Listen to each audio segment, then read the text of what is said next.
ஆடு இருக்கிற மாதிரி மனுஷங்களை அறுத்து தொங்க விட்டுருக்க சைக்கோ. அன்எக்ஸ்பெக்ட்லி இந்த படம் இவ்வளவு கொடூரமா இருக்கும்னு நினைச்சு பார்க்கல. இதுக்கு மேல ஃபுல் வீடியோ பார்த்து தெரிஞ்சுக்கங்க. ஒருவேளை நம்ம சொல்ற சஜஷன் உங்களுக்கு இன்ஃபர்மேஷனா கன்வெர்ட் ஆச்சுன்னா நம்ம சேனலை சப்ஸ்கிரைப் பண்ணிருங்க. சோ இன்னைக்கு அப்படி ஒரு சைக்கோக்குள்ள படத்தை பத்தி பேச போறோம். இந்த படத்தோட பேரு உல்ஃப் க்ரீக். 2005ல ரிலீஸ் ஆச்சு.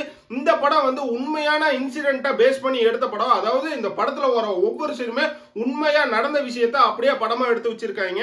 இன்கேஸ் இந்த படத்தை நீங்க பாத்தீங்கன்னா உங்க ஃப்ரெண்ட்ஸுக்கு ஷேர் பண்ணுங்க. பார்க்க வேண்டிய படங்களை தான் நம்ம ரிவ்யூ பண்றோம். பார்க்காதவங்க பாத்துருங்க.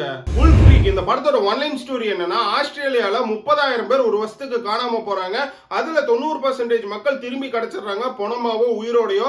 ஆனா பேலன்ஸ் அந்த 10% மக்கள் என்ன ஆகுறாங்கிறத இந்த படத்தோட ஒன்லைன் ஸ்டோரியே பார்க்கறதுக்கே செம விறுவிறுப்பா இருக்கும். இந்த படத்தோட கதை எங்க இருந்து ஆரம்பிக்குதுன்னா, தன்னோட காதலியை பார்க்கறதுக்கு ஆஸ்திரேலியால இருக்கிற ஒரு வில்லேஜ்ல இருந்து சிட்னிக்கு கிளம்பி போற கதாநாயகன் அவங்களோட 2 ஃப்ரெண்ட்ஸும் போற வழியில உல்ஃப் க்ரீக்ங்கிற ஒரு மலையை பார்க்கறதுக்காக அந்த மலை மேல ஏறி போய் சுத்தி பார்த்துட்டு கீழே வரும்போது அவங்க வந்த வண்டி, அதாவது அவங்க வந்த கார் வந்து ரிப்பேர் ஆகுது. வந்த கார் ரிப்பேர் ஆனதும் என்ன பண்றதுன்னு தெரியாம நைட்டு வரைக்கும் அந்த கார்லயே தங்கி இருக்கிறாங்க.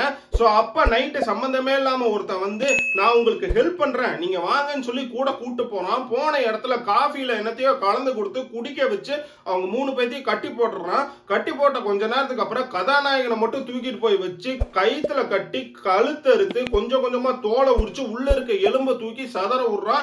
இதை ஒரு ஹாபியாவே அவன் வச்சு பண்ணிட்டு இருந்திருக்கான். அதுக்கப்புறம் அந்த கதாநாயகனோட பாடியை சுக்கா பண்ணதுக்கு அப்புறம் அடுத்தது 2வது ஹீரோயின் தூக்கிட்டு வந்து டார்ச்சர் பண்ண ஆரம்பிக்கிறான். அப்ப அந்த 3வது ஃப்ரெண்டு வந்து அந்த பொண்ணை காப்பாத்தி வெளியே மீட்டு கூட்டு வந்துடுறாங்க. ஆனாலும் அந்த சைக்கோ வந்து அந்த 2 பிள்ளைகளையும் பிடிச்சிடறான். சோ அதுக்கப்புறம் இந்த படத்தோட ஸ்டோரியை நான் ரிவீல் பண்ண விரும்பல. செம்ம இன்ட்ரெஸ்டிங்கா இருக்கும். மோரோவர் இந்த படத்தோட சோர்ஸ் எங்க இருக்குன்னு பாத்தீங்கன்னா, கூகுள்ல தமிழ் டப்லயே இருக்கு, ஃப்ரீ சோர்ஸ்லயே இருக்கு. நீங்க தைரியமாவே டிவில போட்டு பார்க்கலாம். ஃபார் மோர் இன்ட்ரெஸ்டிங் வீடியோஸ் நம்ம சேனலை ஃபாலோ பண்ணுங்க, சப்ஸ்கிரைப் பண்ணிருங்கன்னு சொல்லிட்டு இதோ நான் கிளம்புறேன். Until then, bye from ஜனா. பெண்ணை பார்த்து நிலவை பார்த்தேன், நிலவின் ஒளி இல்லை. அவள் கண்ணை பார்த்து மலரை பார்த்தேன், மலரில் குளிர் இல்லை. அவள் இல்லாமல் நான் இல்லை, நான் இல்லாமல் அவள் இல்லை. லல்ல லல்ல லல்ல லல்ல